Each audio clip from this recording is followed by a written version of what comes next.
And one of those games with more questions than answers. Welcome to the Sixers Talk podcast, brought to you by Wilmington University. Wilmu Works, Danny Pomels, and Ben Barry here as we are coming to you after the Sixers take it on the chin in Game 2 against the Knicks, 104-101. A tough loss, to say the least. A lot of places to point blame, as you can go to one of those final plays down the stretch, as well as what exactly was happening with the Sixers supporting cast. But, man, the referees, another place you can go to. We'll dissect it all here on the Sixers Talk podcast. But the point remains, the Sixers did not get a split, Ben. They are not coming back to South Philly looking to go up 2-1. They're looking to kind of keep their playoff hopes alive and not go down 3-0. And it was those Nova Knicks, man. They're gritty, hardworking, out hustle, out muscle type of effort, as the Sixers just didn't quite have enough in the tank. Yeah, the Sixers got that.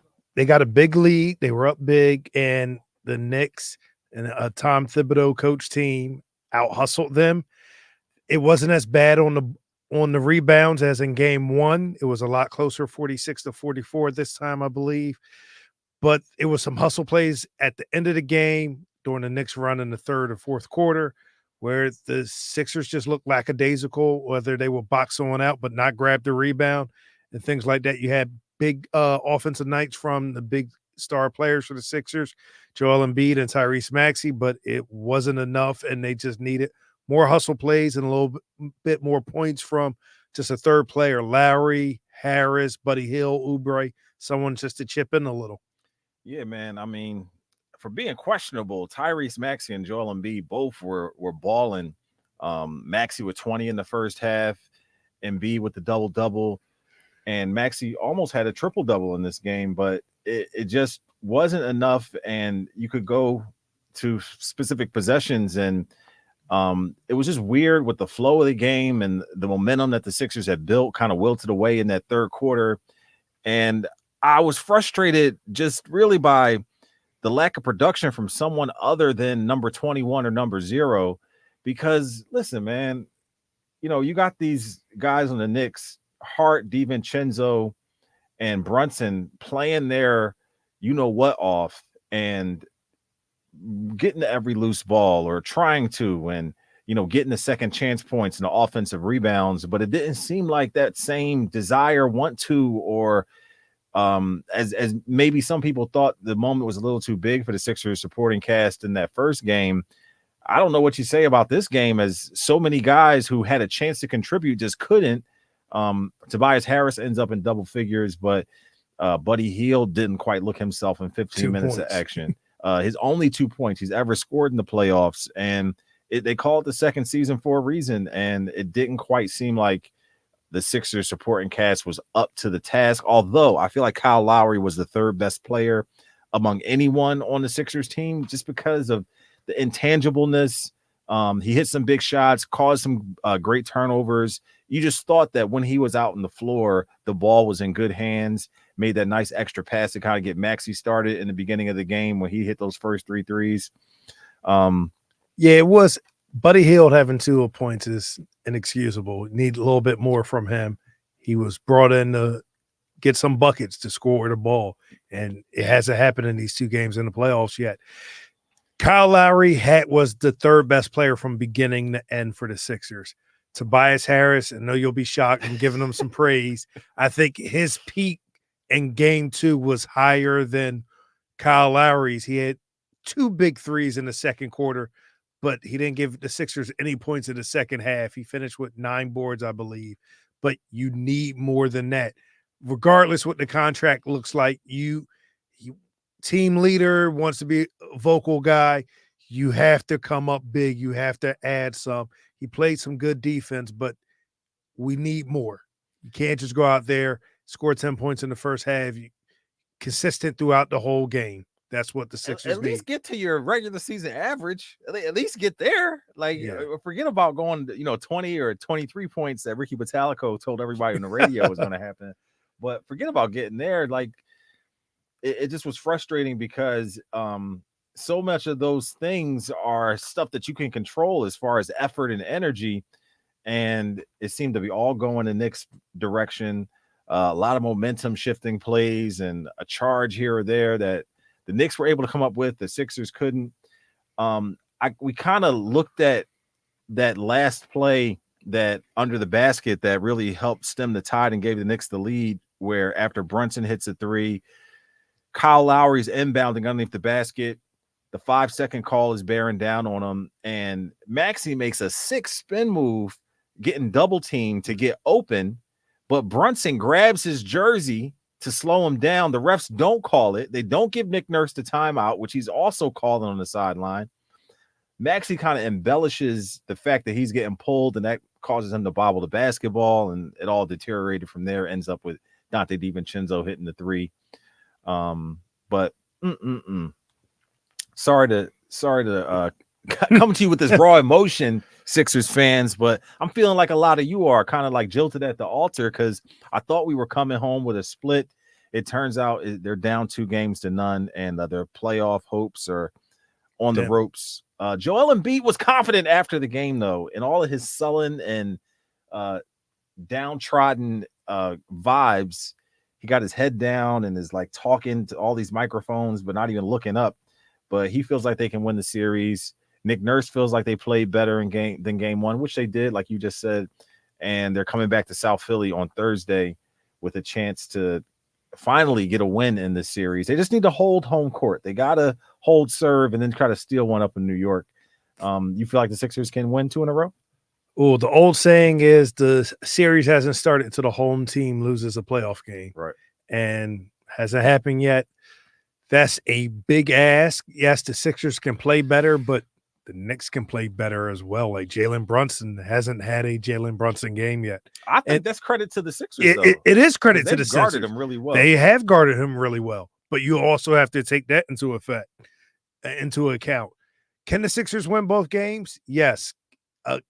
Can Sixers win for the next 5 games? Yes. Am I putting money on it? Absolutely not. It's a tough ask. Joel Embiid was confident. Can they do it? Yeah, but I'm not putting money on it. They could have split this if we talked about the last 2 plays.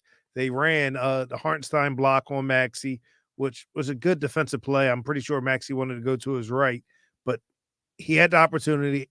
The Knicks made a good play on it. Hartenstein made a good play.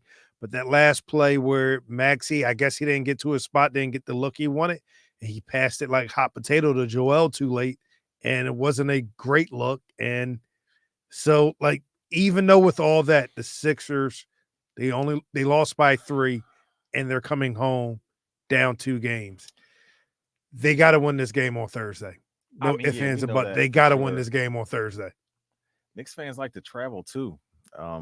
Hopefully enough Sixers fans can buy out all these tickets that it's not a half and half type of crowd. Like every time the Knicks do something well, that all of a sudden there's a loud uproar. And on top of that, you know for a fact that if the Sixers start looking clunky, the boos might start raining down. Without a doubt.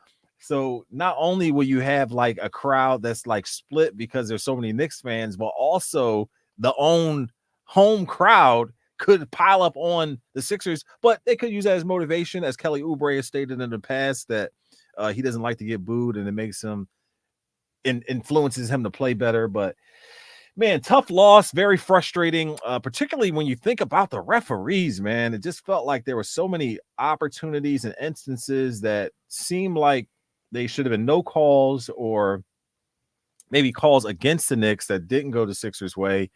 Not a place I like to harp on, just because it's nothing you can control. You can't control what the referees do, when they blow their whistle, when they don't, what they see, what they don't see. Sixers, which is worth noting, are the team that has experienced the most wrong calls in the last 2 minutes, according to the NBA 2-minute report, in the entire NBA. So I think when this last 2-minute report comes out, we might hear more of the same, as the Sixers seem like they got worked there under the basket when Brunson grabbed Maxey's jersey, and Nick Nurse didn't get the timeout. So all those things cascaded. Maybe Kyle Lowry should have called timeout under the basket. That would have, advanced the ball, so they wouldn't have to be inbounding right there in that precarious situation. But all of that is just hindsight. So I hear you, and I know the Sixers had the worst luck when it came to the last 2 minutes of the game out of any team this season. But I don't like blaming refs. Like, I think I don't either. Yeah, so I'm not going that route. I have nowhere else to go right now, though. If Joel Embiid, he was 8 of 12 from the free throw line. That is true. If he hits 4 free throws, they win. But he's such a good free throw shooter that all of a sudden everybody's like, "Oh, Joel missed 4 free throws." All right, if Kelly Oubre or Buddy Hield just chip in a little bit more, if Tobias Harris makes 2 baskets in the second half, all those things. If they don't let Josh Hart turn into a Curry out there, or prime Ray Allen, right, hitting another 4 threes. Yes, they slowed him down in the second half where he only had 2 points, but he had 19 points in the first half. He's hit 8 threes in the first 2 games. And you think that's Steph hasn't had Ray a game Allen, where he hit more than 3 threes. And when he's not killing the Sixers with threes, he's crushing them on the boards. 15 boards tonight. He averaged a double-double against the Sixers in the regular season with points and rebounds. And things like that can't happen. And it just, the thing that exacerbates it is, yes, so many Philly fans have watched these kids grow up. DiVincenzo, Brunson, Hart at Villanova. They've seen them play at the Wells Fargo Center at the main line. They're battle tested, been in these pressure cooker situations in so many instances and came out on the high side of it. And the Sixers had plenty of chances to draft all 3 of those guys. Any of those guys could have been on the Sixers roster, helping them beat the Knicks.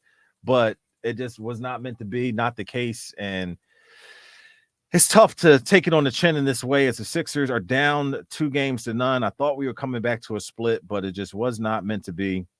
Let's pay some bills here. We are, of course, brought to you by Wilmington University, our title sponsor. Find your higher education home at Wilmington University, where your academic success is celebrated by a caring community. Get to know Wilmington University online or in person at its open house on Wednesday, May 1st. Details at wilmu.edu/open house. Shout out to celebrity cook Steve Martirano. He brings his Italian-American cooking back home to Philly. Enjoy Martirano's Prime at Rivers Casino and Steve's famous meatballs with Sunday gravy, prime steaks, and more. Make reservations for Martirano's Prime on Open Table. All right. Back here on the Sixers Talk podcast. And the Sixers need a win. They couldn't overcome the referees. They got out-hustled, out-muscled.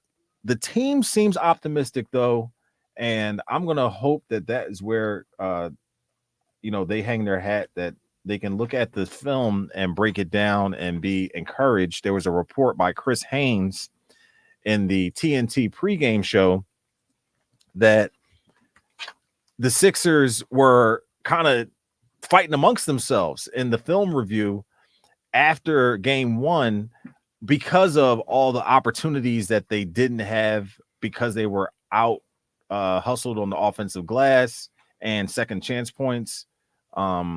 So I gotta think that that's going to be the number one focal point. Obviously, the Knicks do that really well.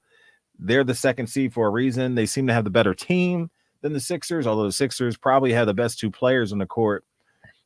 It's worth arguing that 3, 4, 5, and 6 are all on the Knicks. Outside of that, a lot has been made that Kelly Oubre, what he would do in the postseason compared to the regular season. Here we are 2 games in. He hasn't made a significant impact as we've seen him make when Joel Embiid was out late in the season.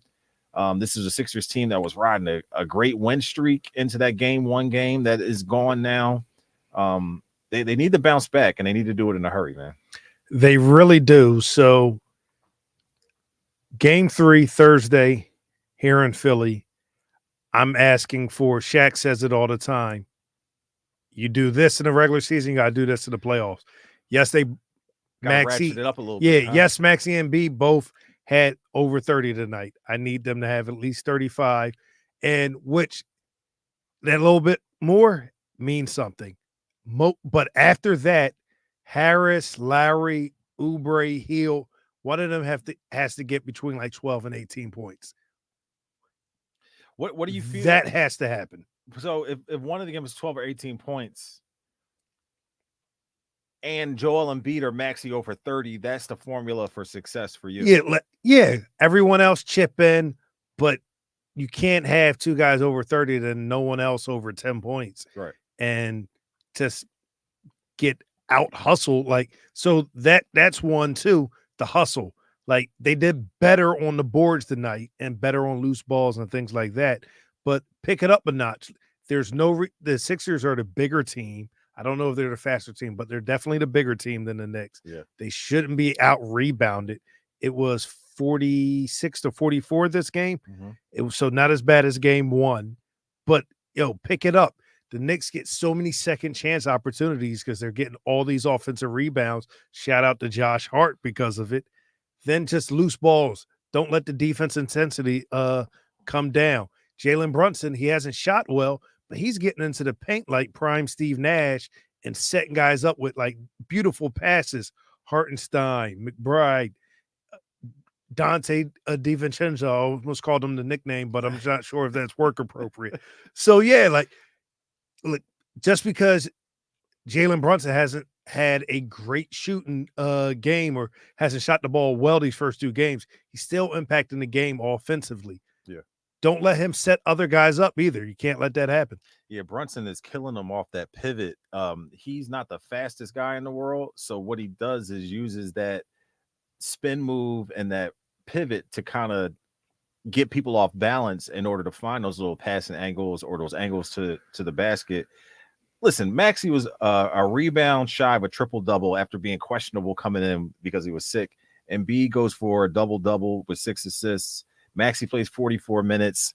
Outside of that third quarter where he was kind of null and void, he erupted in the fourth quarter. That weird inbounding situation with Lowry ended up biting them in the butt. But like you said, I agree 100%. It's got to be someone else besides Maxey and Embiid. Coaching wise, do you feel like the Sixers had the right, like Nick Nurse was pulling the right strings and pushing the right buttons? We've seen in the past of him, like, plucking somebody off the bench like Ricky Council or Campaign or someone of that ilk and putting them in the mix, and that kind of changes the flow. Do you feel like he should have made some of those adjustments maybe for Tobias Harris or got Batum in more? Like, what do you think as far as a chess match between him and Tibbs? I would like to see Batum play more than Tobias Harris, but as you smirk right there, like you're not a big Tobias Harris guy, so no. I don't want to see more Campaign. That might be hard. That was just a name to throw in there, but I don't know if he's going to change the tide. I saw him in the finals. Yeah. So I saw him in the finals. But you kind of bring in a momentum changer type of guy. You know what I'm saying? You were hoping Buddy Hield could be that and hit some threes off the bench. I'm okay seeing Ricky Council. Like, you can bring someone to be a momentum changer. The momentum might change. It might not be in your favor. Like, everyone loves B-ball Paul, but like when Embiid goes out the game, and we had a conversation in the newsroom about it, like, who has been your favorite Sixers backup center? And people love B-ball Paul, and I love his energy, and I love how hard he tries. That would be Andre Drummond if I was voting in that. Oh, Andre Drummond. Yeah. Greg Monroe. Stop it. Not Greg Monroe. Dwight Howard, maybe. But. Dwight Howard. Like, Greg Monroe, because it's just comical how bad that was. Yeah. I forgot he was – I didn't think he was still in the league when the Sixers signed him. That was rough. So, yeah. I mean, it's Nick Nurse is going to have to pull some strings because again, this game 2 was better than game 1, but they lost, so it's not working. And you have to find something that works. And don't want to go down 3-0. I mean, 0-3. No. So you got to try something different. Yeah, it's tough, man.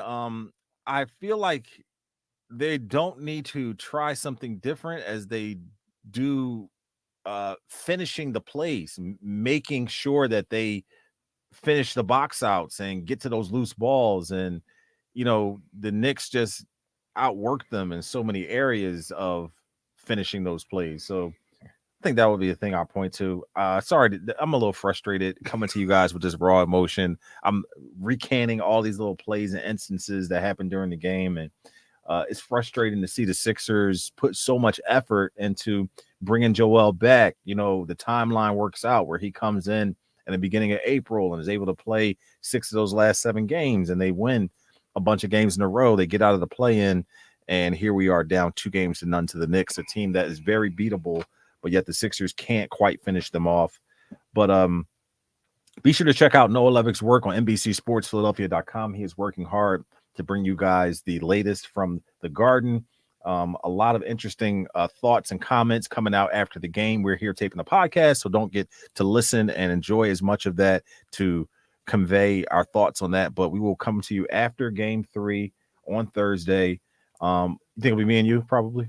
Yep, you and me. All right, me and Ben Barry after the game. Shout out to Amy Fadul, Mark Jackson, Noah Levick, and all the people who contribute to this show. Thank you for listening and watching. This has been the Sixers Talk podcast brought to you by Wilmington University. Wilmington Works.